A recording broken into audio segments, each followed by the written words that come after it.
Hello digital marketing fans, welcome again. In this video, we will start working on our first search campaign. If you are new here, this is the fourth video of Google Ads professional course. For the whole playlist, I'll put the link in the description below where you can watch from video 1. Now before we actually log into our ad account, I just want to give you a quick idea about what we'll be doing. For the rest of the course, we will treat eToro as a sample client, and we will run all the campaigns for eToro because I do not want to switch between different kind of industries, so that to give you an idea. And for this client, we will assume them as a client. I use them for trading as well. So for this particular client, we will create search campaign, display campaign, YouTube campaign, smart campaigns, and at the end we'll create remarketing campaign. Obviously not all of that in this video, but this is what we will do for the rest of the course. Before we start, I assume that following the previous videos, you have already created an ad account like we did in the previous video. And meanwhile, you're going through this course, you will as well work on these campaigns. It does not have to be eToro, so you can choose any client of your choice, whether it's from real estate, insurance company, any e-commerce website, or any other client of your choice. Just go to their website, copy their URL and post it in the comments so that I can see what kind of clients you are working on, or maybe we can have a review video on where we will review your campaign setup if you give us access. That being said, let's quickly jump back into the video. Now that we have created our first Google Ads account, so in order to log into the account, what we do is we go to ads.google.com. When you go to that URL, it redirects you to this particular page. Now the first thing you have to do is you click on sign in here. Once I do the password, I'll click on next. Okay, so we are logged into our Google Ads account which we created in the previous video. Now if you see that this is the UI dashboard of Google Ads, this is all empty. Otherwise you will see some stuff here. This is all empty because there is nothing we have done in this account. I think I'm logging into this account for the first time. Even if you click on overview, everything is empty. Just to give you an idea, if there were existing campaigns, this is how the overview tab would look like. It will show you in last 30 days or this particular date, how many clicks have we received on our campaigns, how many conversions, what was the average CPC, what was the cost, all of these details. Now, if you're confused about all these terminologies, I think next video, we will discuss all these terminologies we need to know in order to run Google Ads and to be a digital marketer. We will explain all of these terminologies in the next video. Okay, now we are in our empty account. If you see roughly, there are 3 sections of Google Ads UI when you log into your ad account. One is this particular section where you control your settings to your campaigns. You can toggle between your campaigns. For example, overview tab shows you all the snapshot of the account which I just showed you. If you click on campaigns, if you have multiple campaigns, all of them will be listed here with their reports, like how much have we spent, how many impressions, how many clicks. And then there is settings where you can control different campaign settings. If you have multiple campaigns, you click on settings, it will ask you which campaign do you want to change settings for. Then you will have locations. Change history is for any change made to this account will be recorded here. For example, if you add some other user in this ad account who has access to this ad account, now anything they change or you change, it will be listed in change history, so that later somebody doesn't say, no, I didn't do this change if it was something bad. So it records everything, as well as campaign groups, performance targets. We'll know all of this. And on the top banner here, if you see, these are tools and settings, but these are at account level. So if you want to change billing, setup of business data, policy manager, measurement, bulk actions, shared library, planning, we will do all of this. But just to give you an idea, if you want quickly to go to reports, you click on here, you can generate any kind of report. Then you can search anything within your account. And then there is notifications from Google if some ad was paused, was rejected, or there's a recommendation from Google, everything will appear here. And if you click on help is like anything you want to search, you will see, for example, get help. You can even send an email to Google Ads support team, or you can leave feedback if something is not working. As well as you can go to new features and announcements if there's any updates in Google Ads, or guided steps where you can search, for example, if you are stuck, what is CPC, or how does this setting work. You search for it, it will give you help center articles, very helpful, very extensive. And then there is date range. If you have some data here, for example running campaigns, you can check, okay, I just want to see what happened yesterday, last 7 days, so you can choose any of that. So, and if you have any existing campaigns, they will appear here with the list. So these are the three sections: left navigation panel, top bar, settings bar, and then this area for reports and highlights. So that's like an overview of Google Ads platform. Now that in this video we will start working on our first search campaign. So to create any kind of campaign, you come here on the left hand side, you go to campaign section and you see this plus button. Everywhere if you have to create anything new, that this plus button will be there. For example, in the ad group section, you can create an ad group with this plus button in that respective window. Now that we have to create a campaign, we go to campaigns, we click on plus. The first thing it will show you is, do you want to create a new campaign or load campaign settings? Now, for example, if you are working on a client, they had a campaign and they want to have a new campaign for the next month, you know that the campaign is going to be same, the settings, the bidding and other stuff. So in that case, what you do is you click on load campaign settings. So you can choose an existing campaign and Google will automatically copy that campaign, and whatever you want to change, you can change that. But for us, we will do with new campaign. This load campaign settings is helpful if you have to create a similar campaign, or you have to create two different campaigns for, let's say, one for US and one for India, but only change the location. So you create one campaign, go to new campaign, click on load campaign settings, only change the geography. We'll click on new campaign. The moment we click on new campaign, it will take us to this particular screen. Now it will tell you what kind of campaign do you want to create. Now, as we discussed in the previous video, that there are a lot of automated settings in Google just to keep in just to make it user friendly for the newcomers or small budget campaign owners who do not have expertise and they do not want to hire anyone to run their campaigns. But for us, we will choose create a campaign without a goal guidance. Now remember this, if you click on any of these settings, it will restrict you. For example, if you click on sales campaign, it will restrict you. You can only run display, shopping, video, smart and discovery types. If you click on leads, you can again do the same types.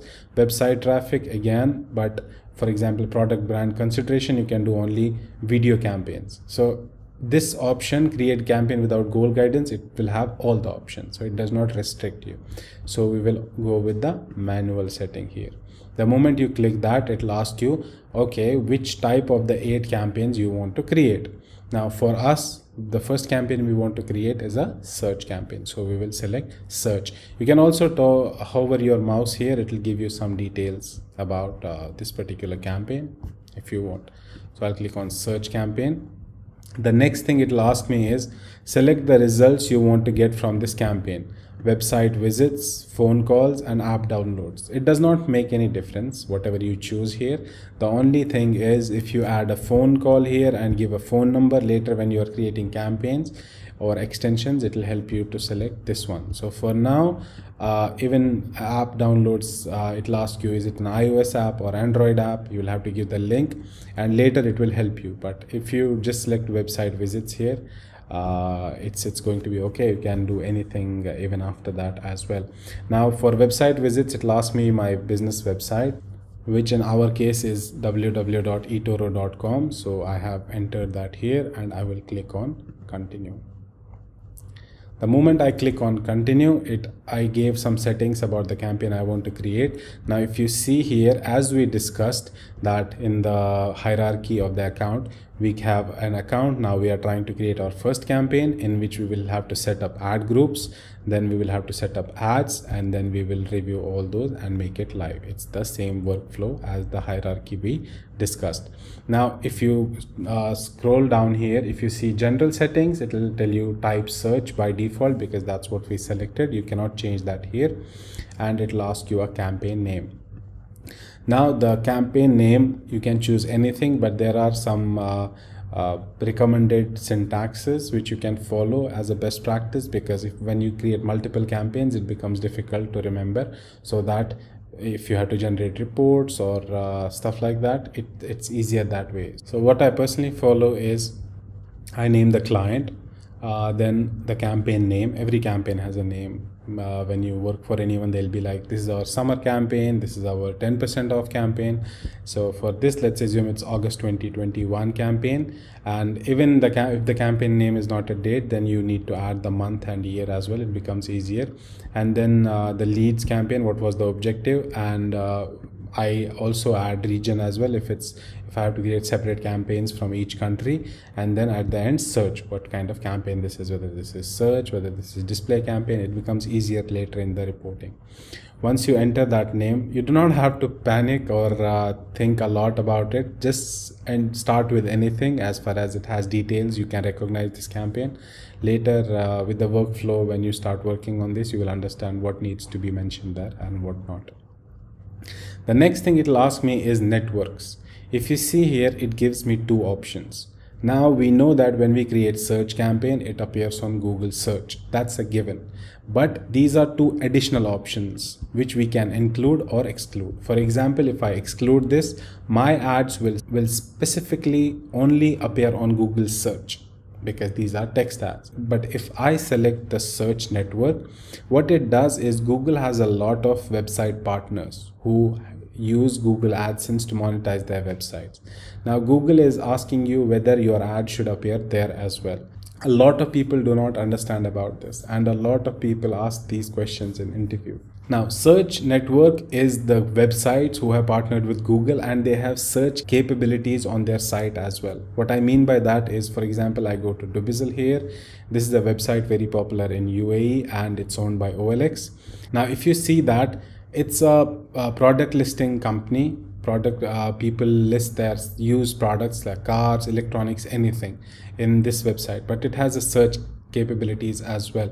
Now we know that Google search ads trigger with keywords. Now I will try to search for Nissan Altima and click on search. Now if you see here, these are all the listings of users who have done on this site. But if I scroll down towards the end of the page, you see these ads here.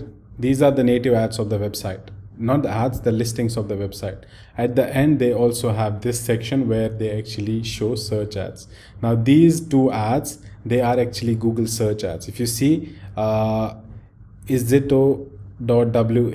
is the advertiser here, and this is actually a search ad adapted for this particular site. These are the site links. If you go to Google, search for the same keyword, you might see the same thing there as well.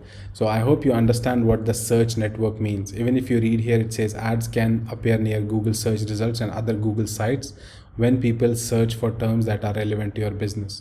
So you have an option. Usually people do not include this, because you only include this because if your budget is not getting consumed, Google does not have enough search volume on Google search. But if that is not the case, you should not include this, because if Google search volume is enough for you, your budget is being spent there, do not include this. Now the display ads network, this particular option it includes websites, but the search ads will be automatically adapted to create like a banner. Google can come up with any kind of banner. To give you an example, this is one of the Google used to call it magazine style ads, but now they even have made a lot of other formats as well. So if you see here, this actually is a search ad, but it has been adapted to a magazine style ad, and these kind of ads will appear on any website, bbc.com, Khaleej Times, as a banner, as a picture there. But you will identify these because they have like a basic color background, and you will see only text there without any images. So most of the cases, these are search ads, but people have created campaigns and they have selected this option. So Google will automatically adapt your search ad copy and change it and make it a banner out of it. In all cases, I would say exclude this, because it kills the purpose of search campaign. If you want to do this, why you should create a separate dedicated display campaign and have some nice looking banners there. So this should not be used. I do not recommend this one. So these are the two options which you have to remember. So in our case, we will exclude both of them. Then if you go after the network, see, when you create a campaign, there are sections: campaign name, then we have networks, then we have targeting and audiences section. So we'll go through each of these sections one by one, and now we will click on show more settings. Now if you click on show more settings, you see 4 different options there. The first one is start and end date. Now by default, if I didn't click on more settings, by default Google will assume that I have to start the campaign today, which is August 2, and it will not select an end date, it will keep it running. So if that's not the case, you always need to come here and select what will be the end date of this campaign. And even the start date doesn't have to be today, so you can select anyone. For example, you have a campaign and you're planning in advance, but you want to start it on 11 August, so you can select that date, and end date has to be, let's say, 22nd. Now even if your campaign has to run forever, always select an end date, because you never know. You can always keep a reminder that this is the end date by end of the month, so go there and update this with the next month. So this is the start date and end date of the campaign. The second one is campaign URL options. It's a feature which is very well used in Google Ads, but at this point in time we will not discuss it. You can set it at campaign level, but you can later do it in ads level as well. So it's better to do there. So I will skip it for here. So this option will be selected by someone who wants to set UTM parameters on the whole campaign level at once, but we will not do that. So we'll discuss it later when we are doing the ads.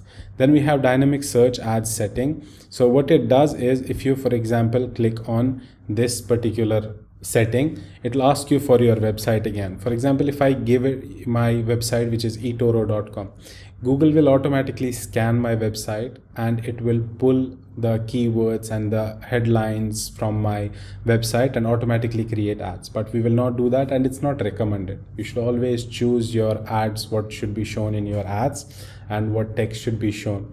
This is useful for websites which have a lot of content. For example, Udemy.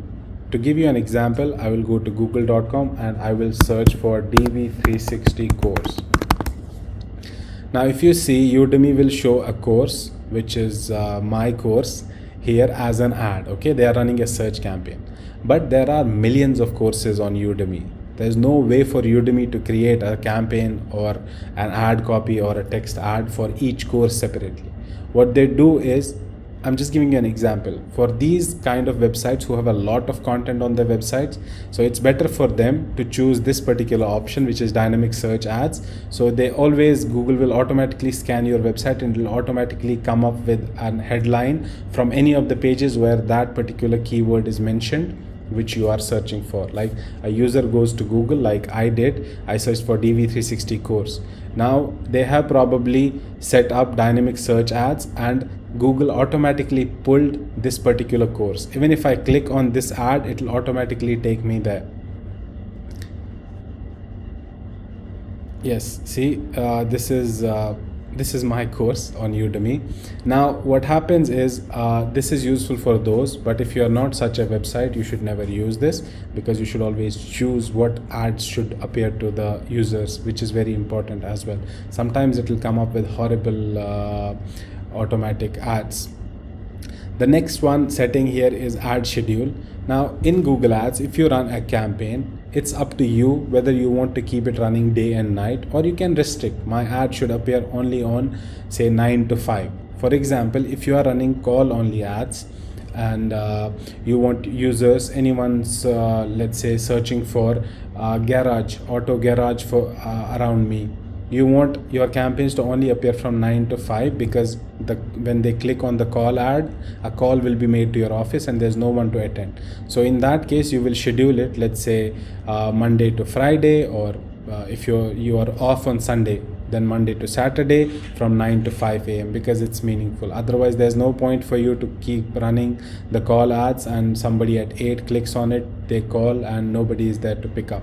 Or maybe for restaurants, if they have they are running a campaign for online order delivery and they do not deliver after 11, so they can schedule their campaign. It really depends on the use cases, but the point is you can use this feature. You should know about this feature. If your client asks you, can we do something like this? So yes, we can, and for now we will keep it off.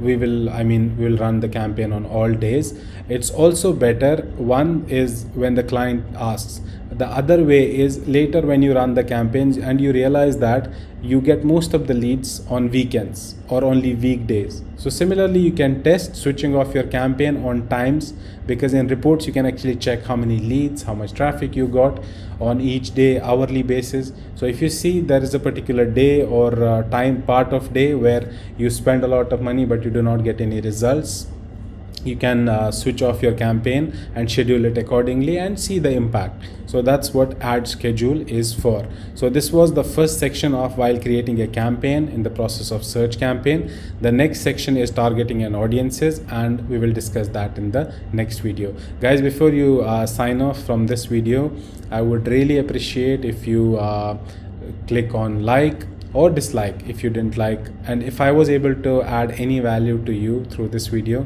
I would appreciate if you would like this video, because it really helps the channel and the algorithm. Thank you so much. I will see you in the next one.